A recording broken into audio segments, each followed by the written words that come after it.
Good morning all of you. आज हम video number 21 देखेंगे। अभी तक हमने फर्स्ट और सेकंड चैप्टर की टोटल ऑफ क्लास कंडक्ट की है 20 और आज today present this video 21। Book है आपकी माइक्रो इकोनॉमिक्स चैप्टर है 2 कंज्यूमर इक्विलिब्रियम। टॉपिक है आपका consumer equilibrium in case of two more commodity. हम प्रीवियस वीडियो में consumer equilibrium in case of one commodity single commodity हम पढ़ चुके हैं। पहले आप प्रीवियस वीडियो देखें और फिर आप वीडियो नंबर 21 को सीन करें। और आपसे सबसे मेरी रिक्वेस्ट है, आप सभी पहले प्रीवियस वीडियो देखिए। अभी तक हमने क्लास कंडक्ट जो की है 20 क्लास कंडक्ट कर चुके हैं, इसलिए आप पहले 20 क्लास कंडक्ट जो हो चुके हैं वीडियो के माध्यम से उन्हें देखें और फिर वीडियो नंबर 21 को सीन करें। क्लियर? कंसंट्रेट कीजिए। टॉपिक है आपका consumer equilibrium in case of two more commodities. मतलब मार्केट में हम पहले अपने प्रीवियस वीडियो में देखा कि हमने सिंगल कमोडिटी पर चीज जिससे हमें कितना सेटिस्फैक्शन मिलेगा। अब हम सेकंड में क्या है, हम टू मोर मतलब दो कमोडिटी हम खरीद परचेज करेंगे, हम कितना सेटिस्फैक्शन मिलेगा। क्लियर? अब देखिए इसका मीन देखिए क्या है, इसकी डेफिनेशन देखिए, फिर हम इसका शेड्यूल और डायग्राम देखेंगे। मैंने आपको बताया था कि जब भी हमारा कोई भी डेफिनेशन आता है तो डेफिनेशन, अदर नेम, अजम्पशंस और शेड्यूल और विद डायग्राम, यही रूल होता है। तो उसी रूल से अकॉर्डिंग चलेंगे। देखिए, the consumer is said to be equilibrium of a point at which the marginal utility of many expenditure on both goods are equal symmetric term। अब देखिए हिंदी में देखिए कि the consumer is said to be equilibrium of a point, एक ऐसा equilibrium का point at which जब marginal utility of a money expenditure। अब मैंने बताया था कि मार्जिनल यूटिलिटी का मतलब क्या होता है कि एक और कमोडिटी का हम कंजप्शन करें तो हमें कितना सेटिस्फैक्शन मिलेगा, यही होता है। On both the goods are equal in simulative term. Clear? तो देखिए बेटा, सिम्युलेटिव टर्म जो वर्ड आया है इसका मींस क्या होता है, नंबरिंग वर्ड। ओके, इसका मींस क्या होता है यहाँ पे, नंबरिंग वर्ड। अगेन रिपीट कर रहा हूं, देखिए, the consumer is said to be equilibrium of a point, एक ऐसा इक्विलिब्रियम का पॉइंट, कंज्यूमर इक्विलिब्रियम का point at which the marginal utility of a money, जहां मनी मार्जिनल यूटिलिटी का money expenditures on both goods, both good मतलब एक दो यूनिट हमने दो गुड्स लेने, ध्यान रखिए दो गुड्स हैं, दो क्वांटिटी लेनी है। आपको पता है कि मैंने आपको बताया टू अधिक मतलब सर मैगी या बिस्कुट हमें दो लेनी है, ठीक है। आर इक्वल और क्या आ जाता है, मार्जिनल यूटिलिटी का मतलब मैं आपको बता देता हूं। मार्जिनल यूटिलिटी का यहाँ पे क्या है, MUX और में PX, MUX और में PX, मार्जिनल यूटिलिटी और में PX मतलब P का मतलब क्या होता है, प्राइस, MU का मतलब मार्जिनल यूटिलिटी मतलब मार्जिनल यूटिलिटी अपॉन में P। मतलब यहाँ पे क्या आ रहा है कि यूनिट भी दे रखी होगी, मार्जिनल यूटिलिटी भी और उसका प्राइस भी, मतलब जो बोथ गुड्स की जो अपने कंजप्शन करोगे उसका आपको प्राइस भी दे रखा होगा, ठीक है। मनी एक्सपेंडिचर करेंगे तो प्राइस जब होगा जब हम क्लियरली बता पाएंगे, हम शेड्यूल में देखेंगे इसको। देखिए बेटा, आज से नो मतलब इसको कुछ अदर नेम से भी जानते हैं, law equi marginal utility, law of maximum satisfaction और गॉसियन सेकंड लो। क्लियर? मैं अगेन रिपीट कर रहा हूं, ध्यान रखिए। टॉपिक कई बार क्वेश्चन पूछ लेता है एग्जाम के अंदर कि क्वांटिटी कितने की है, किस तरीके से हम करेंगे, किस तरीके से सेटलमेंट करेंगे। तो कई बार क्वेश्चन पूछ लेता है consumer equilibrium in case of two more commodity का शेड्यूल बनाइए, डायग्राम बनाइए, डेफिनेशन बताइए। तो आपको ये ऐसे करके आना है। वन सिंगल कमोडिटी हम पढ़ चुके हैं, हमने डायग्राम भी देखा, शेड्यूल भी देखा और डेफिनेशन भी देखी, एग्जम्पशंस भी देखी। अगेन रिपीट कर रहा हूं, देखिए, the consumer in said to be equilibrium of a point, एक ऐसा कंज्यूमर इक्विलिब्रियम का point at which the marginal utility of a money, क्योंकि जब मार्जिनल यूटिलिटी का मतलब एक अधिक अपने कंजप्शन कंज्यूम किया उससे हमें कितना सैटिस्फैक्शन मिला। Expenditure on the both goods मतलब यहाँ सिंगल यूनिट नहीं है, हमें दो गुड्स तो लेने ही है, ठीक है। आर इक्वल को इक्वल रहेंगे दी सिम्युलेटिव टर्म और नंबरिक टर्म में। सिम्युलेटिव टर्म मतलब नंबर के टर्म में, क्लियर। तो ऑल्सो नेम एज, इसके अदर नेम है law of equal marginal utility, law of maximum satisfaction और gross and second law, clear. यहां तक का स्क्रीनशॉट ले लीजिए, क्योंकि हम इसके बाद शेड्यूल देखेंगे, शेड्यूल किस तरीके से वर्क करेगा और किस तरीके से हम यूनिट निकालेंगे, किस तरीके से फॉर्मूला सेटअप होगा। MUX अपॉन में PX इक्वल टू MUY, क्योंकि हमने टू गुड्स लेने हैं X और Y, ठीक है। यहां MUM का मतलब क्या हुआ, MUM का मतलब money expenditures, okay. Marginal utility money expenditure, M का मतलब यहां पे X का और PX का मतलब प्राइस, ME का मतलब यूनिट जो यूनिट दे रखी होगी, ठीक है। क्लियर हो गया। हमें टू गुड्स लेने हैं वो इक्वल आ जाए, इस तरीके से हमें वहां तक हमको एडिशन करना है कि इक्वल आ जाए। आपको पता है कि जब भी हम किसी भी चीज का कंजप्शन करेंगे और एक से अधिक बार करेंगे तो हमारा सैटिस्फैक्शन कम होता जाता है। ये तो रूल पता है ना आपको कि जब भी हम किसी भी चीज का कंजप्शन करेंगे एक से अधिक बार, तो फर्स्ट बार में जो सैटिस्फैक्शन मिलता है तो उसके बाद सेकंड बार में उसका यूज करेंगे तो सैटिस्फैक्शन कम मिलेगा, क्योंकि सैटिस्फैक्शन नीचे घटता जाता है। और इसमें क्या निकालना है, इक्वलनेस किस तरीके से आएगा, क्लियर। यहां तक का स्क्रीनशॉट ले लो बेटा एक बार आप।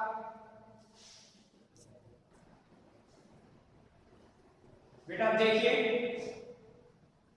शेड्यूल है, शेड्यूल में क्वेश्चन है मनी इनकम कितनी दे रखी है 60 रुपीज, ठीक है। हमको इक्वल करने के लिए हम निकालेंगे इनकम किस तरीके से आगे बढ़ेगी, किस तरीके से निकलेगी, बताएंगे आपको।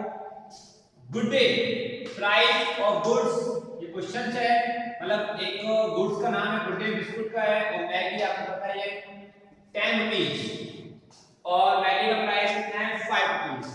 अब देखिए हमारा शेड्यूल, सबसे पहले हम इस पे देखते हैं MUX, हम y पे नहीं जाते तो हम इस पे देखते हैं। सबसे पहले 1 यूनिट 100, हमने 1 यूनिट का कंजप्शन किया तो सैटिस्फैक्शन 100 का मिला।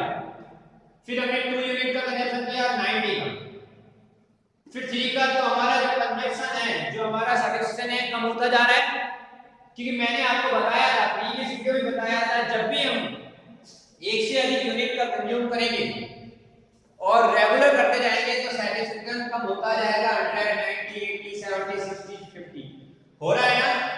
1 यूनिट का 100 जा रहा है, 2 का 90, 3 का हमने 1 यूनिट का कंज्यूम किया तो 100 का सैटिस्फैक्शन आ रहा था। जब हमने 2 यूनिट का वही किया तो 90 का आ गया, फिर 3 का किया 80 का सैटिस्फैक्शन किया, 4 का हो गया तो 70 का सैटिस्फैक्शन आ गया, 5 का 60 का सैटिस्फैक्शन हुआ, जब 6 यूनिट का किया तो 50 का सैटिस्फैक्शन आ रहा है। तो इसका मतलब क्या है कि हमारा सैटिस्फैक्शन नीचे जाता ही रहता है, जब भी हम एक से अधिक करेंगे तो सैटिस्फैक्शन नीचे ही जाएगा, क्लियर। आगे देखिए, अब इसका फॉर्मूला था MUX डिवाइड बाय PX, हाँ, तो हम x यूनिट में y कॉपी नहीं कर दें तो देखिए हमारा कितना है 100 डिवाइड बाय 10, 100 डिवाइड बाय 10 करेंगे तो कितना आएगा 10 आ गया। फिर 190 डिवाइड बाय 10 करेंगे तो 9, क्लियर। फिर 80 डिवाइड बाय 10 करेंगे तो 8, कितने समझ में आ गया किस तरीके से MU अपॉन में PX ये दे रखा है, मैं कहीं और से नहीं लिख रहा, क्वेश्चन में दे रखा है, तो इमेजिन दैट में क्वेश्चन क्या है 10 रुपीस प्राइस दे रखा है, क्लियर। ऐसे ही 70 अपॉन में 10 7, 60 अपॉन में 10 6, 50 अपॉन में 10 5, क्लियर आ गया। यहां तक आपको पता लग गया होगा किस तरीके से आया ये चीज। अब आइए y पे,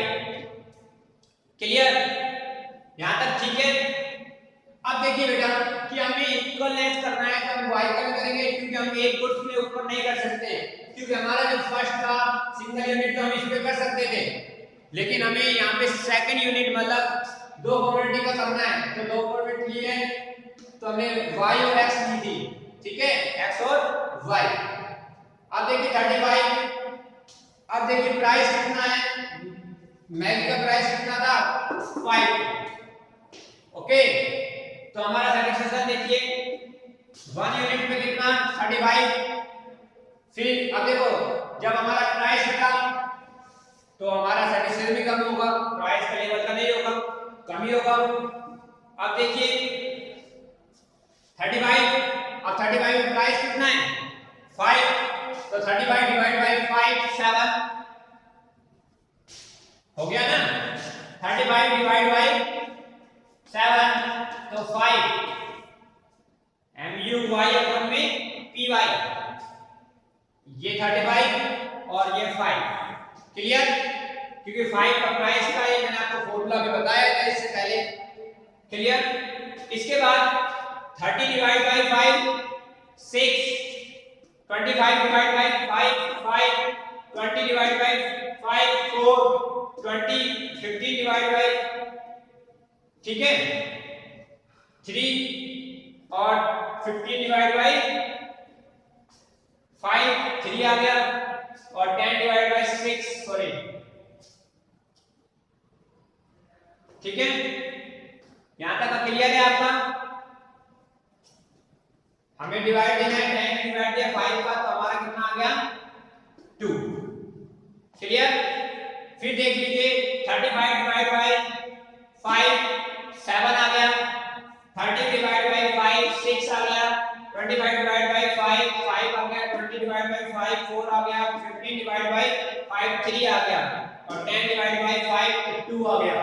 तो हमारा यहां तक क्लियर है, क्लियर हो गया होगा यहां तक तो बेटा आपका मैंने आपको करके बता दिया किस तरीके से किया, यहां तक तो क्लियर हो गया। अब हमें क्या था MUX अपॉन में PX इक्वल MUY अपॉन में MUY अपॉन में PY इक्वल टू MUM था ना, मैंने आपको फॉर्मूला लिखवाया, यही फॉर्मूला था। अब किस तरीके से इक्वल आएगा वो देखिए किस तरीके से हम करेंगे। यहां तक क्लियर है, यहां तक का स्क्रीनशॉट ले लीजिए क्योंकि मुझे इरेज करना होता है, स्क्रीनशॉट ले लीजिए यहां तक का बेटा इस तरह।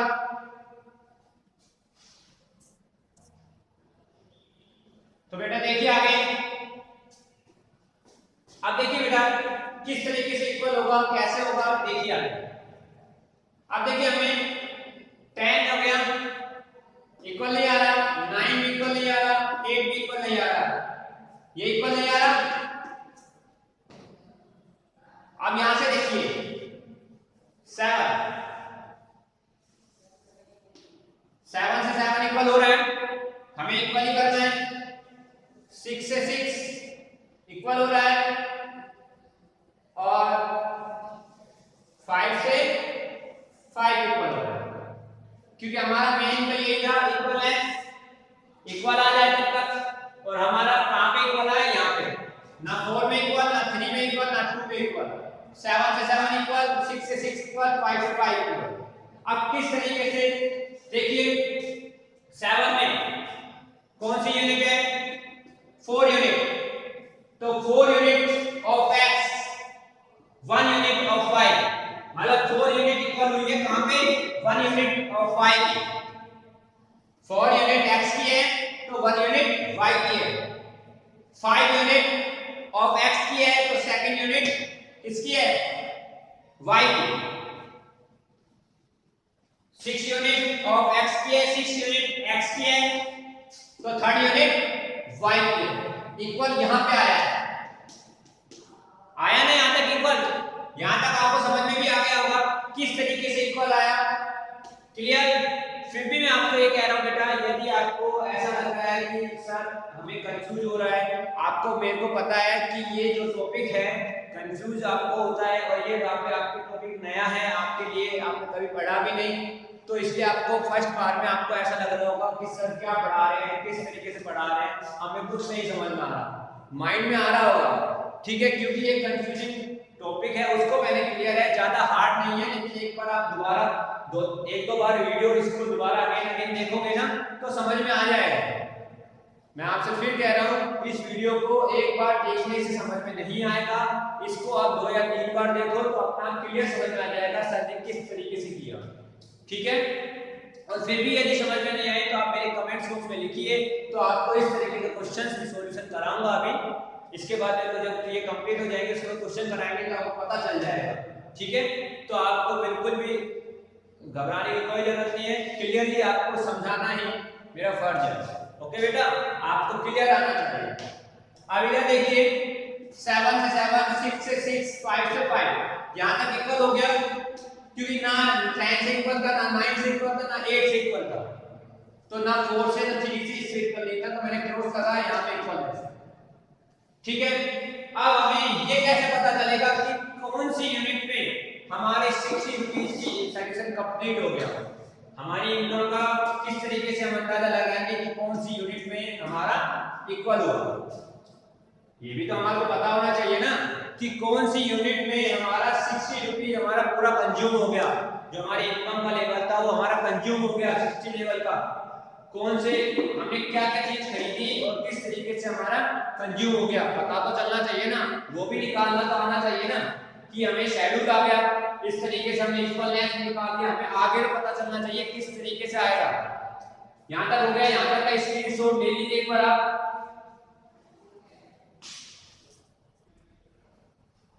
बेटा देखिए कहां पे कंज्यूम होगा, अब आपको देखना है कि हमारा इनकम लेवल कंप्लीटली कहां पे आ रहा है, कि हमारा इनकम लेवल किस तरीके से हमारा जो इनकम लेवल कहां पे कंज्यूम हो गया, टोटल कमोडिटी हमारा जो इनकम थी वो यूज हो गई, ठीक है।